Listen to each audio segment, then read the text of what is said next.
Chers amis, bien le bonjour. On se retrouve pour la suite de notre colloque. Tiens, le colloque, mais qu'est-ce que c'est? C'est que j'ai proposé à mon public de m'envoyer des vidéos sur le sujet « Ces entreprises méritent votre intérêt » et la manière dont ça marche, c'est que c'est un projet Web 3 dans le sens où les personnes qui ont eu leurs vidéos sélectionnées ont reçu un token et ce token leur donne droit à une partie des revenus de la chaîne. Vous avez une playlist qui s'appelle le colloque token si vous voulez raccrocher les wagons et après la présentation de notre participant du jour, je vous donnerai quelques nouvelles de ce que j'ai envie de faire de ce projet. Mais d'abord, ça va être très sympa cette vidéo parce que c'est vraiment pour ça que j'ai créé ce concept. C'est pour vous permettre d'être exposé à des opportunités d'investissement dans des domaines qui sont peut-être sous votre radar parce qu'on va parler d'un investissement dans l'immortalité. J'en dis pas plus et je vous laisse avec notre participant du jour. Alors moi, je vous propose d'investir avec moi dans VitaDAO. C'est un projet qui me plaît beaucoup, parce qu'il mélange plusieurs choses qui me tiennent à cœur. Ce qui différencie avant tout ce projet des autres, c'est que c'est un investissement participatif. Il s'agit autant de s'investir que d'investir. Donc VitaDAO, qu'est-ce que c'est? C'est deux choses, comme son nom l'indique. Il y a un Vita, la vie. Donc le sujet, c'est la santé, la longévité surtout. En fait, de vaincre la mort. Bon, je vais en reparler un petit peu tout à l'heure, parce que si on n'a pas quelques notions de base sur le sujet, ça peut sembler un peu farfelu ou excentrique, alors que pas du tout. Et ensuite, il y a le côté DAO, qui nous vient des cryptos, et qui veut dire, en gros, organisation autonome décentralisée. C'est à travers ça que la participation va se faire. Donc pour moi, c'est pas seulement un investissement financier, c'est aussi un investissement rêve. C'est-à-dire, j'ai besoin, personnellement, que le projet me fasse rêver. Donc voilà le site, comment il se présente, et le principe, c'est de s'attaquer au vieillissement. Parce qu'en fait, une fois qu'on a résolu la question des maladies transmissibles, ce qui est le cas dans les pays développés, eh bien le gros des maladies, en fait, vient du vieillissement. Donc le but du projet, en fait, ce n'est pas un projet où on va développer une molécule spécifique, ou une thérapie spécifique, ou une méthode spécifique. C'est un projet qui vise, en fait, à collecter des fonds pour soutenir, la science de la longévité. Et de le faire d'une manière qui profite aux gens. Bon, j'en reparlerai tout à l'heure pour expliquer un peu plus en détail les principes qui sont derrière. Tout va se passer à travers un token, le Vita Token, et une communauté évidemment qui va avec. Alors je fais une petite parenthèse sur donc la question de la quête de l'immortalité. Quelque part, même s'il s'agit surtout de vieillir mieux, en arrière-plan, l'objectif c'est quand même de repousser la mort le plus longtemps possible. Donc on va voir rapidement, est-ce que c'est possible, plausible, probable, voire préférable. Donc là, je vais vous expliquer un petit peu où on en est à ce sujet-là. Donc là, c'est la courbe de l'espérance de vie des Japonais. Comme vous pouvez le voir, elle augmente en permanence. C'est-à-dire que chaque année, en fait, on gagne entre 2 et 3 mois d'espérance de vie, en moyenne, dans les pays développés. Donc c'est là qu'intervient la notion qui a été popularisée il y a à peu près 20 ans par Aubrey de Grey, de la vitesse de libération de la longévité. Je vous explique ça, vous allez voir. C'est une analogie avec la vitesse de libération qu'on connaît bien en physique. Donc si vous jetez un caillou devant vous, il retombe. Si vous le jetez plus fort, il retombe très loin. Si on le jetait suffisamment fort, est-ce qu'il ferait le tour de la planète? Bah oui. Et il pourrait même en fait s'échapper de la planète. Et donc c'est ça la vitesse de libération. Et donc comment ça s'applique dans notre cas? C'est très simple. Aujourd'hui, on gagne 2 à 3 mois d'espérance de vie par an. Si on gagnait 1 an d'espérance de vie tous les ans, on se situerait ici, on ne mourrait plus. Donc l'idée, c'est d'améliorer la recherche et la médecine pour franchir cette barrière. Alors ça peut sembler utopique, dit comme ça, quand on ne connaît pas trop le sujet. Donc là, je vais vous donner quelques explications. Déjà, l'immortalité, elle existe dans le règne animal, notamment chez des méduses et aussi des espèces de crevettes, il me semble. Mais sans aller jusque-là, on a des organismes qui sont plus proches de nous, comme le requin du Groenland qui vit plus de 272 ans, ou la baleine, certaines baleines qui peuvent vivre plus de 200 ans. Et si on regarde dans le règne du vivant, en fait, nous, on vit à peu près 80 ans. Les gorilles, eux, ils vivent 40 ans. Et on n'est pas très éloigné que ça au niveau génétique. Et donc les baleines, qui sont des mammifères comme nous, certaines baleines, elles vivent aussi 200 ans, donc elles peuvent vivre beaucoup plus que nous. Et c'est pas une question de taille, puisque les vaches, par exemple, ne vivent qu'autour de 25 ans. Donc en fait, ce que je veux dire par là, c'est que l'espérance de vie, elle est fixée par l'évolution pour des raisons, entre guillemets, pratiques. C'est-à-dire qu'une fois qu'on s'est reproduit, on n'est plus très utile, on disparaît. Mais c'est pas une fatalité. Comme le montrent ces différentes l'espérance de vie des différentes espèces. Il y a une grande variété. Donc ça peut varier. Alors jusqu'où est-ce qu'on pourra devenir véritablement immortel ou vivre plusieurs siècles? Je ne sais pas. Pour le moment, on n'a pas la réponse. Mais si on pouvait vivre 200 ans ou 300 ans, déjà ça changerait pas mal de choses. En bonne santé, j'entends. Et en l'occurrence, on a plusieurs pistes pour faire ça. On peut utiliser la chimie, les médicaments. Je vais en reparler rapidement tout à l'heure. On peut utiliser les thérapies géniques. Alors là, ça c'est pour l'instant encore théorique. Alors j'hésite à dire théorique parce qu'en réalité, il y a déjà des gens qui le font, qui font des thérapies géniques pour vivre plus longtemps. La piste de la régénération, là en fait, on sait qu'il y a des animaux qui sont capables de régénérer des organes, comme le lézard ou la salamandre. Et actuellement, il y a des travaux très poussés par Michael Levin notamment sur la bioélectricité qui sont incroyables, mais bon, c'est pas le sujet de la vidéo, mais qui montrent que c'est vraiment une piste très très sérieuse. Et après, il y a la médecine 3.0. Donc là, ici, on va dire, c'est un terme qui a été popularisé par Peter Attia, et disons pour simplifier, en grande partie, c'est grâce à nos comportements, notre hygiène de vie. On peut déjà faire pas mal de choses avec ça. Je vais en redire 2 mots après tout à l'heure. Donc où on en est dans ces recherches? Eh bien, en fait, on arrive déjà, avec une molécule, notamment la rapamycine, maintenant ça c'est assez bien établi, à prolonger la vie des souris. Donc là, en bleu, c'est sans la rapamycine, en rouge, c'est avec, et on voit qu'elles vivent, alors ça dépend des cas, c'est entre 10, 20%, parfois 60% de plus. Donc ça veut dire que, potentiellement, avec la rapamycine, on pourrait gagner 10 à 20 ans d'années de vie en bonne santé. Alors je ne parle pas d'espérance de vie parce que visiblement, ça ne repousse pas vraiment l'âge limite, en tout cas à ce qu'il semble. Et à ce sujet, il y a une expérimentation mondiale qui a cours en ce moment même, qui est l'étape suivante après les souris, c'est d'essayer sur les chiens. Donc, comme la rapamycine a donné des bons résultats sur les souris, et qu'on ne peut pas passer directement comme ça sur les humains, on essaie avec notre meilleur ami. Et ça, on aura les résultats de cette expérimentation en 2026. Donc l'idée derrière tout ça, je ne sais pas à quel âge vous avez, mais grosso modo, on va dire qu'il vous reste quelques années à vivre. Et l'idée, c'est de repousser le plus possible la maladie et l'âge de la mort pour pouvoir profiter des futures thérapies qui vont être inventées peut-être dans l'intervalle. Sachant qu'aujourd'hui, il y a quand même les IA qui arrivent et qui ont déjà commencé à révolutionner la médecine, qui vont sûrement nous trouver des nouvelles molécules, voire nous filer des gros coups de pouce dans les thérapies géniques. Donc peut-être que d'ici 20 ans, on va parvenir à exploser le plafond de verre qui est autour de 115 ans actuellement. Peut-être qu'on le fera dans 50 ans. Donc l'idée, c'est de tenir jusque-là. Et une des manières les plus simples, en fait, de faire, simple ne veut pas dire facile, c'est la médecine 3.0, c'est grosso modo 2 choses. L'hygiène de vie, donc manger, bouger, dormir, mais pas n'importe comment, piloter avec des outils diagnostiques de la médecine moderne. Et très concrètement, aujourd'hui, entre une personne qui a une mauvaise hygiène de vie, qui fume, qui boit, qui dort mal, qui stresse, qui est sédentaire, et une personne qui a une très bonne hygiène de vie, qui est très bien disciplinée, eh bien l'espérance de vie adulte en bonne santé est du simple au double. Donc je trouve que c'est pas rien. Donc ça c'est pour la partie Vita. Le domaine dont Vita DAO traite, c'est la santé, et vous avez bien compris que dans des sociétés qui sont en train de vieillir, le potentiel économique est gigantesque. Vous allez comprendre maintenant quelle est l'idée du projet derrière, comment c'est censé fonctionner. C'est là où la partie crypto intervient, la partie DAO.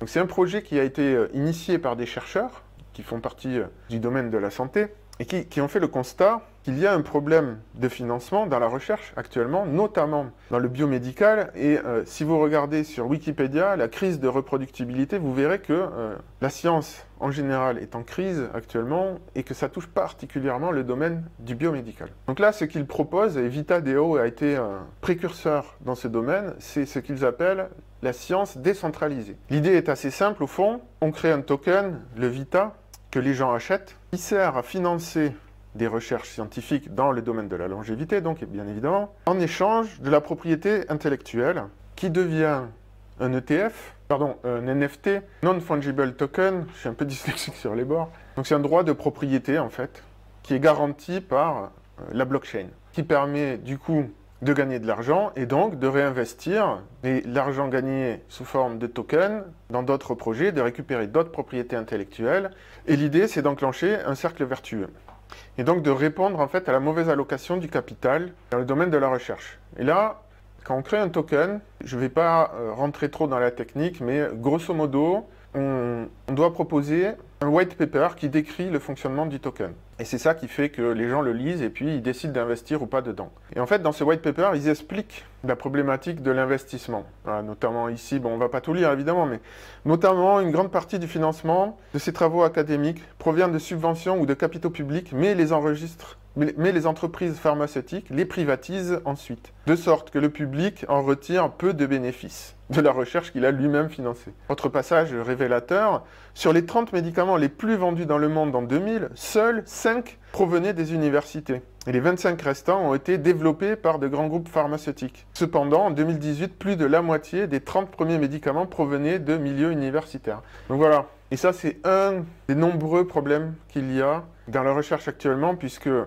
y a certains chercheurs qui n'arrivent pas à être financés, et à l'inverse, d'autres qui sont financés juste parce que c'est la mode du moment. Et derrière, en plus, ça crée de nombreux problèmes dans les incitatifs à la recherche elle-même. Et voilà, en fait, donc il y a tout un écosystème qui s'est créé sur la science décentralisée. Donc VitaDAO n'est pas un acteur isolé qui se fait son petit délire dans son coin. Je précise parce que, évidemment, tout ça, ce ne sont pas des informations qui sont très connues du grand public. C'est un peu réservé aux acteurs du domaine. Et c'est ce qui fait que, aussi, c'est un investissement intéressant, parce qu'on est encore dans une phase préliminaire. Tout ça est en train de s'organiser, mais il y a un gros potentiel et le grand public n'est pas encore au courant de ces choses-là. Il faut vraiment soit s'intéresser aux cryptos pour tomber là-dessus, soit s'intéresser à la longévité.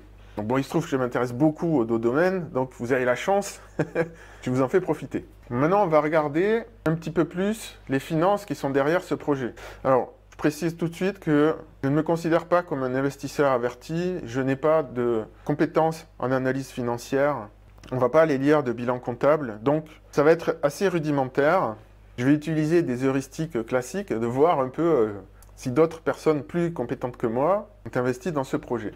En fait, on peut voir sur ce site golden.com, alors je ne connais pas trop, mais et j'ai pas réussi à trouver beaucoup d'informations sur ce site, mais bon, visiblement, il répertorie les investisseurs majeurs dans tous les projets. Et là, on voit qu'il y a Vitalik Buterin, donc le fondateur de la crypto-monnaie Ethereum, la deuxième crypto la plus importante au monde actuellement, hein, donc c'est pas n'importe qui. On voit qu'il y a Pfizer, alors eux, ils ont investi un peu plus de 4 millions de dollars dans VitaDAO, donc c'est pas rien, ça veut dire qu'il y a quand même une société majeure qui a considéré que ce projet était solide.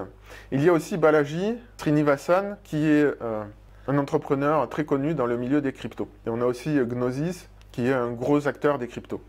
Donc bon, il y a visiblement des personnes qui tiennent un peu la route. Donc voilà, Vitalik, c'est lui, Balaji, c'est lui, et lui, c'est Aubrey de Grey, donc c'est un peu lui qui a lancé la quête de l'immortalité avec son talk en 2004, où il a inventé ce concept de vitesse de libération de la longévité. Et il est investi dans ce projet VitaDAO. Et après, donc, il y a d'autres sociétés que je ne connais pas bien, donc je ne vais pas commenter, mais Pfizer est un investisseur majeur dans cette aventure. Alors voici le token en question, VitaDAO. Donc il a démarré à peu près à 2 $ et il est actuellement à peu près à 2 $. Donc ça n'a pas beaucoup bougé. En même temps, comme je vous ai expliqué, c'est un projet qui est récent, hein, il date de 2022. Et en plus, comme on va le voir après, c'est un projet à long terme. Donc c'est très bien que ça n'ait pas encore explosé, je pense. Ce n'est pas un conseil d'investissement, hein, ce n'est pas mon domaine de compétence, mais je pense que c'est une bonne opportunité. Le fait que, justement, on soit encore dans des prix tout à fait raisonnables.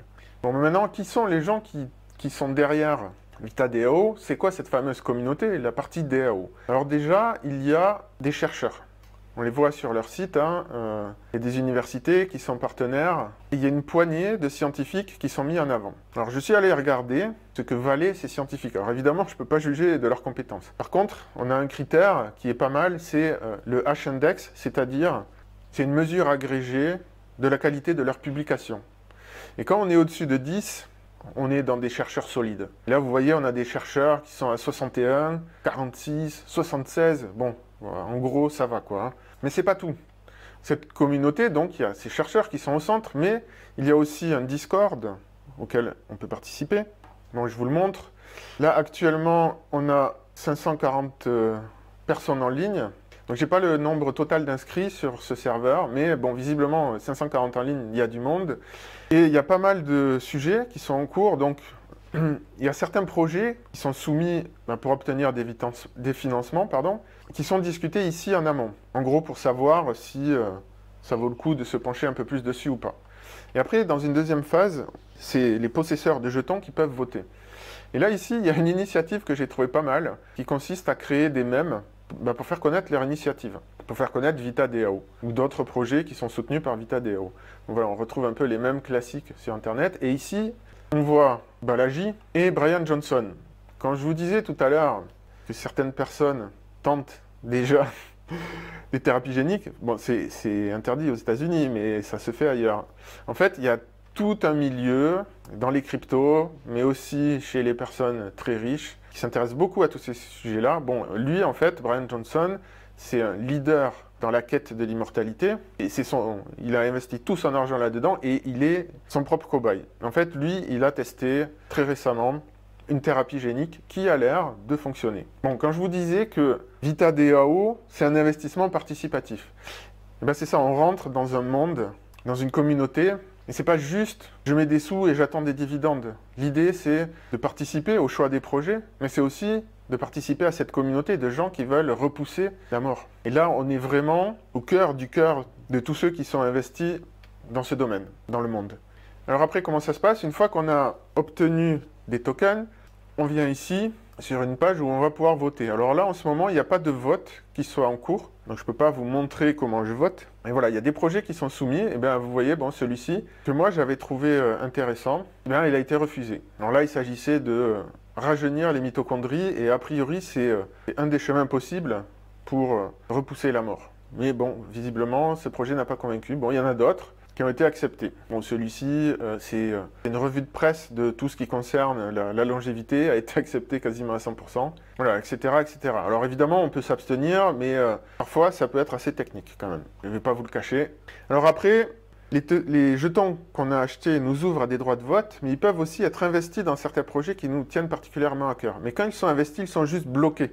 C'est-à-dire que si le projet échoue, on ne perd pas ces jetons. On peut juste les réallouer ailleurs. Les jetons prennent de la valeur collectivement. Le Vita prend de la valeur collectivement. Et ça, je trouve que c'est pas mal. C'est quand même une forme de protection pour les gens comme moi qui sont intéressés mais qui ne sont pas forcément spécialistes du domaine. Alors, pour moi, les points clés sur ce projet qu'il faut bien comprendre, hein, en dehors du fait que ce soit un investissement participatif, c'est que c'est un projet sur le très long terme. Les recherches dans la longévité, vous doutez bien qu'à un moment donné, il faut passer par l'expérimentation sur l'humain. Et donc, ce n'est pas quelque chose qu'on peut faire en 6 mois pour voir si ça marche. Il va falloir du temps derrière. On va d'abord passer par les souris, puis par les chiens. Les chiens, ils vivent moins longtemps que nous, donc on peut voir s'il y a un réel impact. Puis après, ça passera sur nous. Donc l'idée un peu derrière ce projet, c'est de se dire, on le fait pour soi, évidemment, on le fait aussi pour l'humanité, et si ça marche, on pourra se dire dans 200 ans, ouais, on était là au début du truc. Donc c'est sur le long terme. Ça a un énorme potentiel économique, parce qu'en fait, quand vous penchez un peu sur ce sujet, les cancers, le diabète, les démences comme l'Alzheimer et les maladies cardiovasculaires, tout ça, ce sont des maladies liées à l'âge et au mode de vie, les maladies civilisationnelles, on dit, qui ont toutes des points en commun, qui est le vieillissement, l'usure du corps. Et vous comprenez bien que si on arrive à régler la cause sous-jacente, ou à l'atténuer, les retombées sont juste gigantesques. Alors les risques derrière, il y a des risques de captation, comme Pfizer. Alors normalement, dans la DAO, en tout cas dans le white paper, il y a des mécanismes de protection pour éviter que les gros récupèrent tout pour eux. Mais bon, j'avoue que c'est une partie potentiellement faible, en tout cas à vérifier, de ce projet. Et après, il y a aussi un risque réglementaire, parce que la science décentralisée, c'est fait sur des cryptos, c'est un peu hors circuit, et il se pourrait qu'à un moment, les États viennent fourrer leur nez là-dedans. Bon, c'est des projets sérieux, c'est pas la question de réguler des arnaques, mais bon, il y a quand même des enjeux énormes derrière, on ne va pas se le cacher. Je pense que c'est un des risques principaux de ce projet. Donc si vous êtes intéressé, comment on fait? Je vous montre rapidement. Sur la page VitaDAO, vous avez le bouton Get Vita. Vous arrivez ici, sur la page du token, et il vous propose d'en acheter via CoSwap et un exchange. Alors CoSwap, vous arrivez sur une page comme ça, vous mettez le montant en Ethereum que vous voulez investir, ensuite vous cliquez sur Swap et puis c'est tout, ça se fait tout seul. Alors pour ça, il vous faut, je ne sais pas ce que vous connaissez des cryptos, mais donc je vais quand même vous proposer d'utiliser un wallet. Alors moi, j'ai choisi celui de Coinbase, donc Coinbase Wallet. Il y en a plein des wallets aujourd'hui. Je ne vais pas rentrer dans les détails des wallets, c'est tout un sujet. Le plus simple, je pense, c'est Coinbase. Il est multi-crypto, donc vous pouvez aussi bien aller acheter du Bitcoin que de l'Ethereum. Il fonctionne sur le téléphone aussi bien que sur le PC. Il permet le staking, c'est-à-dire d'investir vos cryptos pour récupérer un pourcentage, un rendement derrière. Il gère aussi les NFT, et dans le cas présent, ça va être potentiellement important, hein, puisque c'est au cœur de VitaDAO. Et voilà, donc moi j'en ai acheté un petit peu, bon, je cache les montants, parce que c'est privé évidemment. Et vous installez le plugin Coinbase Wallet, vous suivez la procédure et c'est vraiment très simple. Et après, vous mettez le montant que vous voulez. Voilà, j'en ai fini avec la présentation de VitaDAO.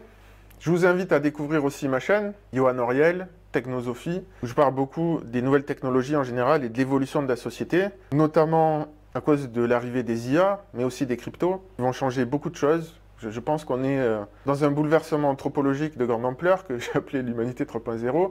Et certes, il va y avoir des remous, parce que, en fait, la société va complètement changer, mais derrière, il y a des promesses incroyables, notamment de prolonger nos vies, peut-être même d'être débarrassé du travail avec l'automatisation.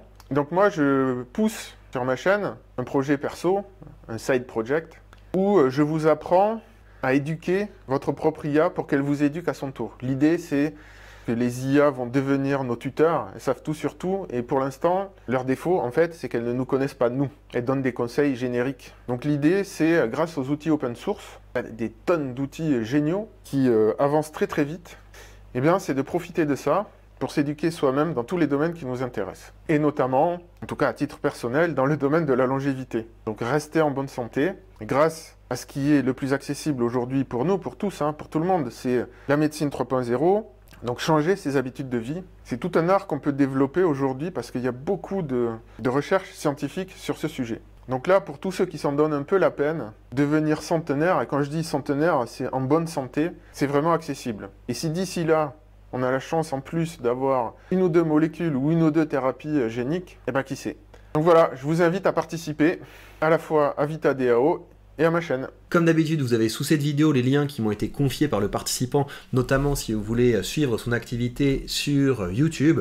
Le participant a reçu le colloque token, et si vous voulez, l'objectif de ce token, c'est un peu comme une bourse pour récompenser les créateurs de contenu qui s'engagent à faire du contenu de qualité, à faire du contenu qui est utile. Ça me fait plaisir de voir que mon petit token commence à se diffuser, et moi j'aimerais vous encourager à participer au prochain colloque. Et là, les participants vont pouvoir bientôt voter sur le thème du prochain colloque. Mais pour ce qui est de ces thèmes du prochain colloque, je créerai à la fin du mois une publication dans l'onglet communauté de cette chaîne pour que vous puissiez proposer vos sujets. Moi, le sujet auquel je pense, ce serait ces pays ont une fiscalité attractive.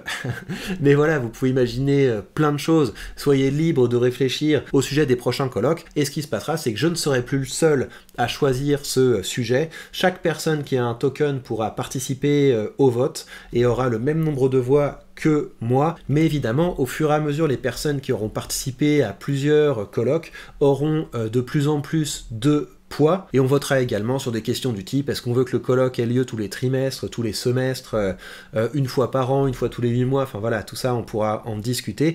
Et en fait à terme ce que j'aimerais bien c'est qu'on puisse délocaliser le colloque. Moi mon objectif c'est pas d'être le cœur de ce projet, si je crée ce projet c'est pour qu'il devienne un maximum autonome.